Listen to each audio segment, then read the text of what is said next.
Hello and welcome to the third episode. Before we start, I want to apologize because I got a little bit ahead of myself and I soldered longer cables to the laser, but I still want to show you the process of how I'm going to mount the driver into a PCB and actually connect that to the laser diode. So I have this little PCB right here, and what I'm going to do is I'm going to solder these little T-blocks onto the PCB. So this is the start of the show. This is the regulator, and it's a constant current one, as its name says, is going to regulate how much current flows through the diode. So what I'm gonna do is I'm gonna solder some wires to it, and I'm gonna mount it to the PCB alongside with the T-blocks. So let's get started. Okay, I'm going to put the PCB right here, and I'm going to put the T-blocks on the PCB,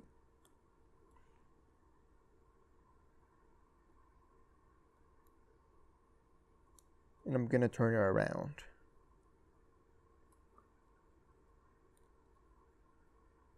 And I'm gonna solder the connections.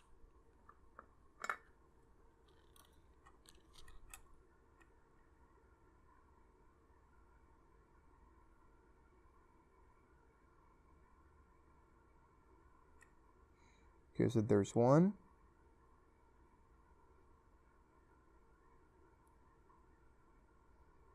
There's two.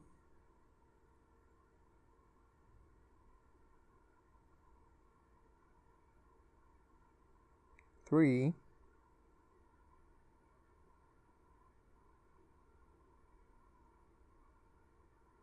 And four. There we go.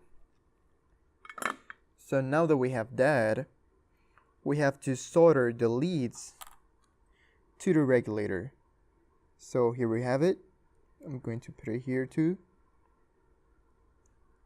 And I have cut the little cables, and I'm just gonna put them on the solder pads designated for the input and the output of the driver.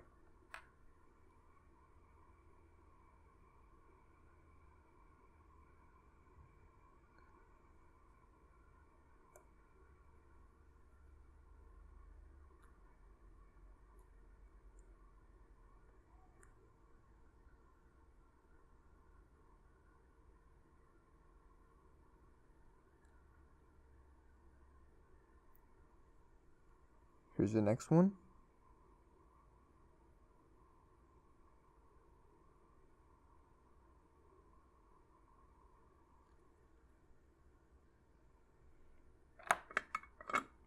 Now we're gonna go to the other side.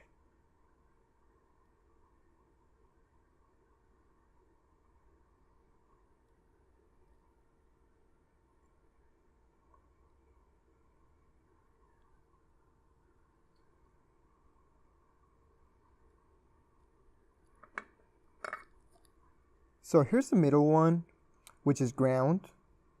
It's a big pad. I don't recommend using holding the wire with your fingers because it gets fairly hot and you could get burned.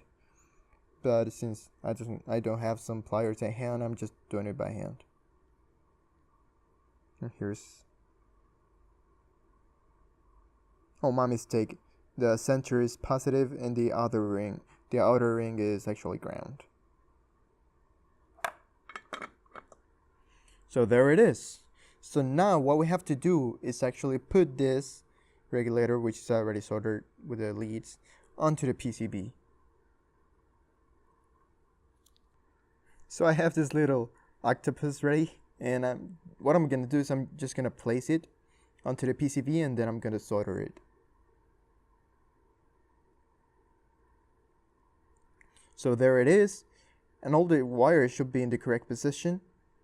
So if we flip it around, we see that they actually are on a straight line with the terminals of the T-block, so that should work.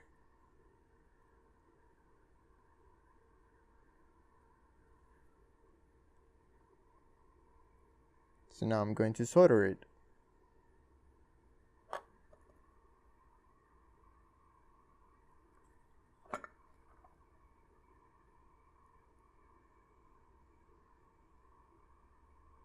1, 2, 3, and 4. There we have it. So now I think that we're ready to actually plug it into the laser, give it some power, and see what it can do. Okay, so now that this is soldered, what we're gonna do is just put the cables, put the wires inside the T-blocks and test it out. Alright, so the output is the left T-block. That's the positive.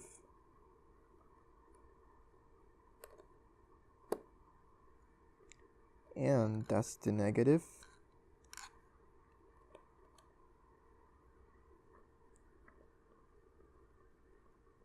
And I also have the wires coming from my power supply that I'm going to connect to the input.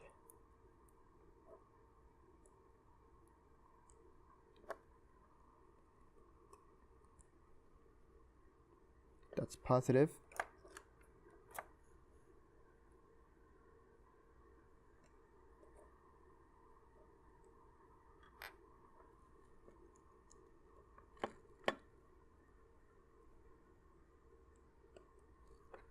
And that's negative.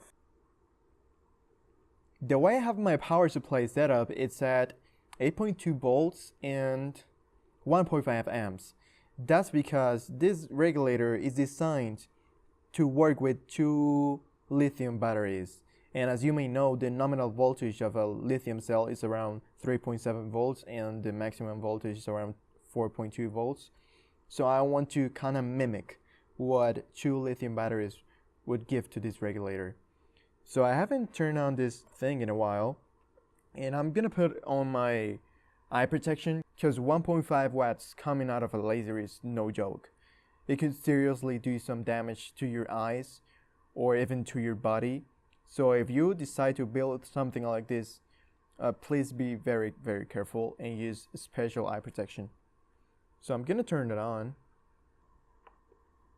And as you can see, that's a lot of power. Even the camera is kind of struggling to keep up with the power. So I want to show you what I mean when I say that 1.5 watts, it's serious.